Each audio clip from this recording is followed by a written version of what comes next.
Hello, good morning मैत्रिणींनो. चला तर आजची माझी सुरुवात कशी होते माहिती आहे? आज देवपूजा माझ्याकडे आलेली आहे. देवपूजा माझ्याकडे एवढ्यासाठीच आलेली आहे कारण की मनोहरची तब्येत थोडीशी ना डाऊन झालेली आहे. त्याला जाम सर्दी खाशी वगैरे झालेली आहे. त्याच्यामुळे ना आज देवाची पूजा मी करणार आहे. एकदम सिस्टमॅटिक सगळं मस्तपैकी ना पहिला देवारा वगैरे छान स्वच्छ धुवून वगैरे घेतलेला आहे मी. आणि माझा काचेचा छोटासाच देवारा आहे, त्याच्यामुळे ना मला पटापट ते धुवून वगैरे व्यवस्थित पुसून वगैरे झालेलं आहे. इथे सगळी देवं जेवढे आहेत ना तेवढे एका मी ताटामध्ये काढलेले आहेत. समोर तुम्हाला दिसत ना ते छान पितांबरीने वगैरे घासून घेतलेले आहेत. आणि आता मला परत ना ह्या लोकांना आंघोळ घालायची, सगळ्या देवांना मला परत आंघोळ घालायची आहे. त्याच्यासाठी तांब्यामध्ये ना मी इथे गंगाजल घातलेला आहे, गुलाबजल आणि गोमूत्र घातलेलं आहे. एक फूल ठेवलेलं आहे जेणेकरून ना हे जे फोटो आहेत ना ते सगळे मी फुलाने पाणी शिंपडून पुसून घेणार आहे. त्याच्यावरती मी पाणी ओतू शकत नाही. पहिला मी सगळे देव काढून ना असे ॲडजस्ट केले होते. सगळी भांडी वगैरे जी पण देवाची लोटी असते छोटी पाण्याची वगैरे, किंवा जे पण इथे घंटा वगैरे आहे, नैवेद्यासाठी मी माझं छोटं वाटी आहे ती, आणि परत ज्याने मी पाणी करणार आहे ना नैवेद्यासाठी पाणी सोडणार आहे, ती सगळी भांडी मी ना छान मस्त पितांबरीने सगळी घासून घेतलेली आहे. आणि आता ती एका साईडला ठेवून दिलेली आहे. सगळे देव वगैरे सगळे ॲडजस्ट केलेलं आहे. आणि मी आता पहिला दिवा लावायचं म्हणजे काम चाललेलं आहे माझं. पूजा करायच्या अगोदर आम्हाला केंद्रातून असं सांगितलेलं आहे, जेव्हा पण तुम्ही देवाची पूजा वगैरे करता किंवा सारामृत वगैरे वाचताना तर देवाजवळ ना अगरबत्ती लावायची असते. पण जेव्हा पण मी वाचायला वगैरे बसते ना तर माझ्याकडे देवाची बत्ती चालू असते, किंवा संध्याकाळचं दिवाबत्ती करते तेव्हा मी सारामृत वगैरे वाचायला बसते. त्यासाठीच ना मी आता देवाची पूजा करायच्या अगोदर इथे मस्तपैकी छान वात वगैरे तयार करून घेतलेले, कारण का मी हा निरंजन आहे ना माझा, तो छान स्वच्छ घासून घेतला होता, तो पुसून वगैरे घेतला. आणि मग ह्याच्यामध्ये 2 वाती एकत्र करून मग त्याचा मी दिवा लावून घेतलेला आहे. तर मस्तपैकी फुल असं तेल भरलेलं आहे, जेणेकरून संध्याकाळपर्यंत माझा हा दिवा पेटत राहील. आणि परत संध्याकाळी याच्यामध्ये तेल वाढवून मग परत संध्याकाळचा दिवा लावला जाईल. तर आता मी सुरुवात करते. इथे सगळ्यात पहिला महालक्ष्मीचं माझ्याकडे हे तस्वीर आहे ना त्याच्यावरती पाणी शिंपडून सगळ्या देवांची मग तशीच मी पुढे कंटिन्यू पूजा करणार आहे, म्हणजे धुवून वगैरे घेणार आहे. तुम्हाला पुढे समजेलच की मी कुठल्या पद्धतीत करते. पहिला लक्ष्मी मातेचा फोटो मी सगळ्यात पहिला लावलेला आहे, कारण का माझा जो पाट हा समोर आहे ना तो पुढे लावायचा असतो. त्यामुळे मला सगळे देव ना तुम्हाला नंतर दाखवते. खूप वेळा दाखवलेलंसुद्धा आहे की माझं मंदिर कसं आहे ते.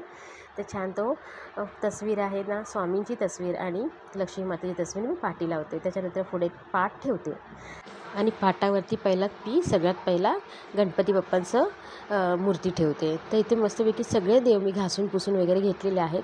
पण आता इथे सगळ्यांना मी परत एकदा स्नान घालणार आहे, सगळ्या देवांना, ज्याच्यामध्ये मी गोमूत्र वगैरे ह्या तांब्यामध्ये घातले, त्या पाण्यामध्ये ना त्याचे सगळ्या देवांना मी आता परत एकदा आंघोळ घालणार आहे. सगळ्यात पहिला मी गणपती बाप्पांना आंघोळ घालून त्यांच्या जागेवरती बसवलेली आहे. त्याच्यानंतर त्याच्या बाजूला लक्ष्मी माता येते, परत मग बाळकृष्ण येतात, आणि मग साईबाबांचं माझ्याकडे ही मूर्ती आहे ती एका साईडला लावली जाते. हे सगळे जेवढे देव आहेत ना, जेवढी मूर्त्या आहेत ना तेवढ्या छान अशा मस्तपैकी धुवून मी ना आपले जे जसे मी देव काढते ना त्याच्याप्रमाणे सगळे देव ठेवले जातात मंदिरामध्ये. आता इथे शेवटचं राहिलेलं आहे म्हणजे माझी अन्नपूर्णाची माझ्याकडे जी मूर्ती आहे ना ती मी ठेवली, आणि ती मी एका छोट्याशा भांड्यामध्ये ना तांदूळ ठेवते, आणि तांदळावरती हळद कुंकू वगैरे घालून मग नंतर मी त्याच्यावरती अन्नपूर्णाची जी मूर्ती आहे ती ठेवते, आणि ती पण जागेवरती लावून घेतलेली आहे. त्याच्यानंतर आता ही राहिलेली आहे म्हणजे घंटी वगैरे आहे जी पण ती सगळी जागेवरती लावून ठेवणार आहे. जेवढे पण म्हणजे ह्याच्यामध्ये सुट्टे पैसे मी ठेवलेले असतात ते सुद्धा धुवून वगैरे छान असं मस्तपैकी मंदिरात सगळं लावून घेतलेलं आहे. त्याच्यानंतर हार फूल वगैरे जे पण असतं, हार मोस्ट ऑफ मी घालत नाही, रोज फुलं मी चेंज करत असते. म्हणजे मनोहर जेव्हा पूजा करतो तेव्हा रोज फुलं आमच्याकडे चेंज केली जातात, आणि मस्तपैकी अशीच देवाची पूजा केली जाते. तो आजचा हा माझा टर्न कंप्लीट झालेला आहे. मस्तपैकी धूप वगैरे लावून खालच्या साईडला मी ना धूप वगैरे लावलेला आहे, मस्तपैकी निरंजन लावलेलं आहे, अगरबत्ती दाखवलेली आहे, देवासाठी पाणी ठेवलेलं आहे, आणि मी ते साखरेचा नैवेद्य दाखवून घेतलेला आहे.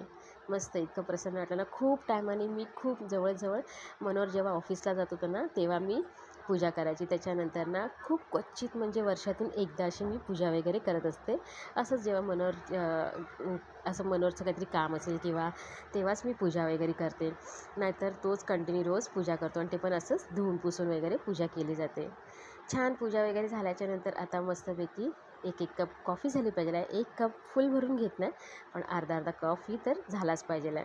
त्याच्यानंतर मी जेवणाला लागलेली आहे आणि जेवणामध्ये मी साधं सिंपल डाळ भात आणि वांग्या बटाट्याची काप करून अशी भाजी बनवणार आहे. तर इथे माझं एका साईडला भात होतं आहे आणि दुसऱ्या साईडला माझी ना मस्तपैकी वाटणाची डाळ बनवलेली आहे. उकळी आल्याच्यानंतर छान ह्याला कोथिंबीर वगैरे घातलेली आहे. भरपूर वेळा तुम्हाला माहितीच असेल वाटणाची डाळ वगैरे मी दाखवली, त्यामुळे रेसिपी एवढी पूर्ण दाखवली नाही आहे मी. काही गरजच नाही आहे, मोस्ट ऑफ सगळ्यांना माहितीच आहे. मी आधीसुद्धा बोललेली आहे. त्याच्यानंतर ना मी इथे आता भाजी वांग्याची आणि बटाट्याची बनवते. फक्त मनोहर आणि मीच खाणार आहे जेवायला.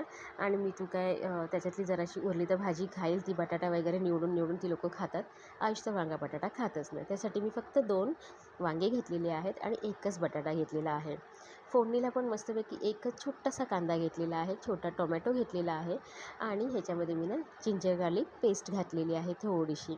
आता ह्याच्यामध्ये थोडंसं ना मी हिंग घातलेला आहे. छान तेलावरती मी परतून झाल्याच्यानंतर ह्याच्यामध्ये लाल तिखट घातलेलं आहे आणि हळद घातलेलं आहे आणि थोडंसं ना गरम मसाला घातलेला आहे, कारण की मी ह्याच्यामध्ये वाटण वगैरे काहीच घालणार नाही. एकदम साधी सिंपल अशीच फोडणीवरची भाजी मी वाफेवरती शिजवून घेणार आहे.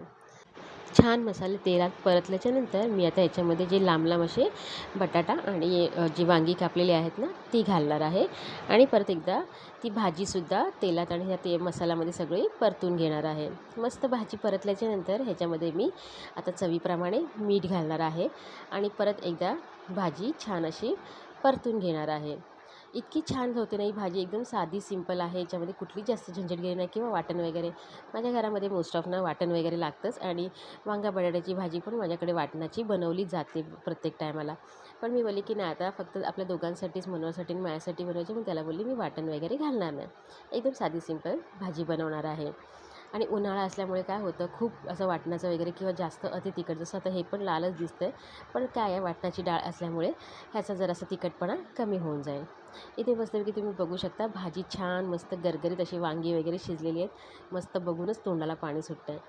आणि त्याच्यानंतर ना मी ह्याच्यामध्ये एकदम 1च चमचा मी शेंगदाण्याचा कूट घातलेला आहे आणि त्याच्यानंतर मी ह्याच्यामध्ये परत एकदा ओलं आपलं कुसलेला नारळ असतं ना ते घातलेलं आहे आणि कोथिंबीर घातलेली आहे.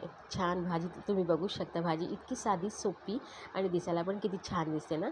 जेवढं पण साधं सोप्पं पद्धतीने करतो ना रोजच्या जेवणात, ते मोस्ट ऑफ ना माझं असं साधं सोप्पंच असतं. हां, पण आमच्याकडे कोकणी म्हणजे कोकणामध्ये मोस्ट ऑफ असं वाटणाचं वगैरे लागतं ना, म्हणून माझ्याकडे कडधान्य वगैरे किंवा इतर पण अशा काही भाज्या असतात, शिराळी, घोसाळी वगैरे, वांगी अशी भरून वगैरे वाटणाचीच करतो आम्ही. ते मस्त म्हणजे आज काही वाटणाची भाजी वगैरे केली नाही, भाजी एकदम अप्रतिम 1 नंबर झालेली आहे.